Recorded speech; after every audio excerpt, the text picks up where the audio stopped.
Niko hapa mbele yenu kuongelea faida za kupiga kura kwa vijana.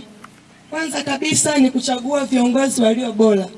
Kila mtu hapa anamjua kiongozi wake ambaye ni bora. Kwa hiyo nilikuwa ninaomba na kushauri pia kila kijana aende akapige kura ili kuchagua kiongozi aliye bora. Na kitu cha pili, vijana tuko wengi sana Tanzania.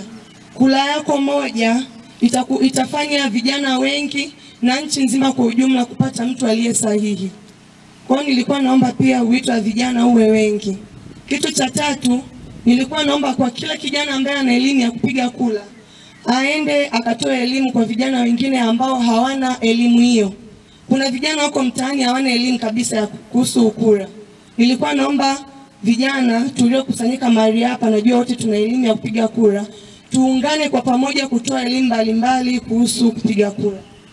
Na kitu cha nne kuhusu elimu, nilikuwa naomba pia tutoe elimu kuhusu lugha nzuri kuhusu kura.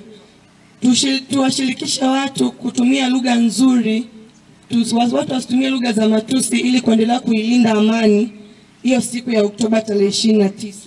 Watanzania wenzangu mnaoniona, vijana ni sauti kubwa na ni nguvu kubwa. Vijana ndio tunaweza tukafanya mabadiliko katika taifa hili tukiungana, tukishikana kwa pamoja.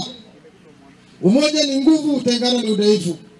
Ninaomba vijana wenzangu tujitokeze Oktoba tuweze kwenda kuchagua viongozi bora ili waweze kutuletea maendeleo kwa taifa letu la Tanzania. Lakini tuhakikishe tubaki na taifa lenye msimamo moja, lenye amani na utulivu. Amani hii ambayo viongozi wetu wameilinda kwa siku nyingi sana na miaka mingi, tunaweza tukaivunja ndani ya siku moja. Lakini kuijenga ni gharama na itachukua muda mwingi sana. Maisha ya watoto wetu, wadogo zetu, wazee wetu na familia zetu yako mikononi mwa vijana.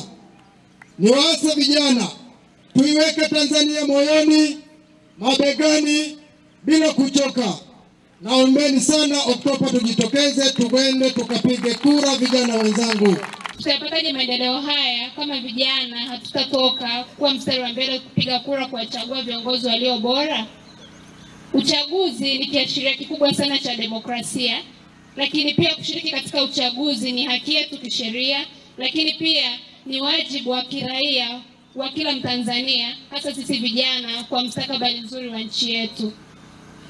Ibara ya 74 ya Katiba ya Jamhuri ya Muungano inaeleza wazi kuanzishwa kwa tume ya uchaguzi ambayo wajibu wake na jukumu lake kuu ni kuhakikisha kwamba uchaguzi unakuwa huru, wa haki, amani na unaosimamia sheria. Ndugu zangu na vijana wenzangu, kura yako ni sauti yako. Usikubali sauti yako izimishwe au kuizimisha wewe wenyewe. Niwasihi ifikapo Oktoba 29 tukajitokeze kwa wingi, tukapige kura, kwa sababu kura yako moja inaenda kuamua kiongozi bora na unayemtaka kwa ajili ya mustakabali mzuri wa nchi yetu. Na mimi nimepita vijijini, nimepita mijini, nimesikiliza kampeni za siasa, nimemfuatilia sana Mheshimiwa Rais Samia akiongea, nimeenda kwenye mikutano ya madiwani, ya wabunge. Naweza tu nikakwambia kuna maelfu na maelfu na maelfu na maelfu na mamilioni ya Watanzania ambao wako tayari watathubutu kuilinda nchi hii. Kuna maelfu ya Watanzania wanafikiri kama wewe, wanataka siku hiyo watoke.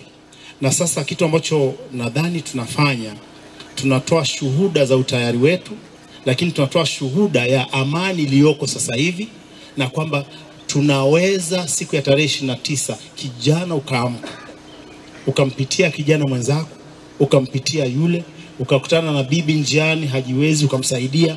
Kuna mtu mmoja aliongea, likawa ni taifa la watu wenye adili, taifa la watu wenye upendo, taifa la watu wanaothubutu.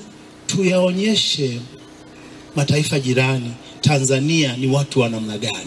Sifa ya Tanzania, sifa ambazo kupitia uongozi wa sasa wa Daktari Samia na serikali yake awamu ya 6, Tanzania imejipatia maendeleo lukuki ambayo tunayaona. Mtu mmoja alizungumzia, nchi nyingi zinaona wivu, watu wengi wanaona gele.